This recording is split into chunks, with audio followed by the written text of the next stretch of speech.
కలను కంటూ కూర్చున్నా నిజమే క్షణమెదురయ్యేసరికి ఇంతగా మారాలా?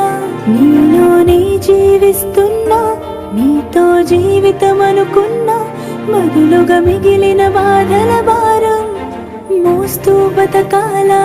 ఇరుగురు కన్నా ఈ కలలు చెరియొకరైనా ఈ కథలు నేరం చేసిందెవరు అంటూ అడిగే ప్రశ్న మిగలాలా? మనదనుకున్న రేపటిలో మనమేమయ్యామింతటిలో సాయం చేసే బంధం బంధించేస్తే వద్దని చెప్పా